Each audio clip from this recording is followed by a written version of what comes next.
ओबीसीने आतापर्यंत तुमच्या पाट्या उचलल्या, एक दिवस असा येईल गोरगरीब ओबीसी पालखीत बसेल आणि तुम्हाला सतरंजा उचलायला हवे असं छगन भुजबळ म्हणाले. आनंद आहे, आनंद आहे, आम्हाला काय अडचण आहे.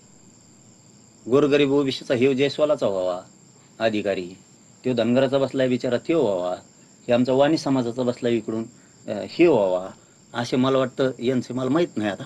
मी साळींचे व्हावा, साळे जातीचा अधिकारी व्हावा वाटतंय मला, 100% वाटतंय यांचे व्हावा.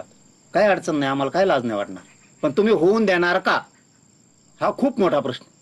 तुम्ही होऊन देणार का?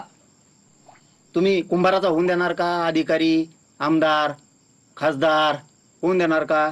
IAS IPS होऊन देणार का? तुम्ही लोहार सुताराचा होऊन देणार का?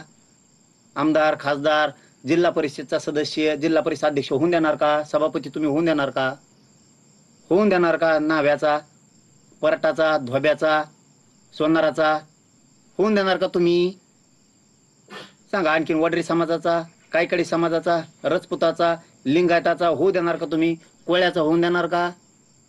होऊन देणार आहेत का? लमानी समाजाचा एखादा आमदार, खासदार, मंत्री, जिल्हा परिषदचा अध्यक्ष होऊन देणार का तुम्ही? नगराध्यक्ष तुम्ही होऊन देणार का? मग तुमचं संपत आहे. सगळ्या जातींचा फायदा फक्त तुम्ही घेता आणि पद तुम्हीच भोगता. कोणत्या जातीला मिळत नाही, काय नाही, काय नाही.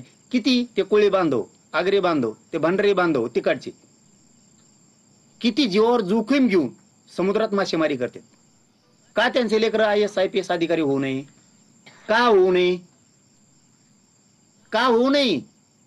लिंगायताचे का होऊ नये? किती छोटे छोटे जाती सांगायचं तुम्हाला? आम्हाला आवडत. तुम्हाला आवडतंय का? आवडतंय तर तुम्ही 75 वर्षात का नाही होऊन दिलं? का तुम्ही बंजारा समाजाच्या अधिकारीने होऊ दिले? त्यांचं आरक्षण घेऊ द्या. उत्तर यायचे बंजारा समाजाला द्या. चला, का नाही होऊन दिले? सगळ्यांचं आरक्षण मिळून तुम्ही खाल. तुमच्या घराघरीच माणसं सुधारले आणि यांच्या घराघरीच माणसं ऊस तोडायला गेली. हे काय खोटं आहे का? किती दिवस येड्यात काढणार तुम्ही? बिलाचे तेच हाल, पारद्याचे तेच हाल, तुम्ही रामुशाचं नाव घेतो त्याचे तेच हाल. तुम्ही कोणाला सुधरून दिलं? कोणालाच नाही. आणि तुम्ही सांगणार ओबीसीचं झालेलं त्यांना ही होत नाही. अरे आमच्या इकडे येऊन बघ, ओपनची जागा असून सुद्धा ओबीसीचा सभापती केलता. ओपनची जागा असून सुद्धा आंबडलाच. तुम्ही काय सांगता आम्हाला? भाजपला देवेंद्र फडणवीस यांना त्यांनी असा इशारा दिला आहे की ओबीसीच्या ताकदीवर 125 आमदार तुम्हाला मिळालेले आहेत आणि ओबीसीवर अन्याय कराल तर ओबीसी दूध खुळे राहिलेले नाही. फडणवीस साहेबाला हे माहिती. हे फडणवीस साहेबाला माहिती. विधानसभेला मराठ्यांशिवाय सत्ता येऊ शकत नाही. मराठ्यांनी सत्ता दिली हे त्यांनाही माहिती. नाही तर लोकसभेसारखा धुराळा वाजला असता सगळा. आमच्या लेकरा बाळांच्या भविष्यासाठी ते काम करायलेत ना. आणखीन आम्हाला त्यांच्याबद्दल शंका नाही. आमचं एवढंच म्हणणं आहे, प्रमाणपत्र लवकर वितरित झाले पाहिजे. नसता आम्ही फडणवीस साहेबांनाच नाही, विखे साहेबांनाच नाही, कोणाला सोडणार नाही. पण आम्हाला 100% आशा आहे की त्यांनी आमचं हक्काचं कायदेशीर आरक्षण आम्हाला दिलंय. गॅजेटियर हे महसुली नोंदी सरकारी दस्तऐवज आहे.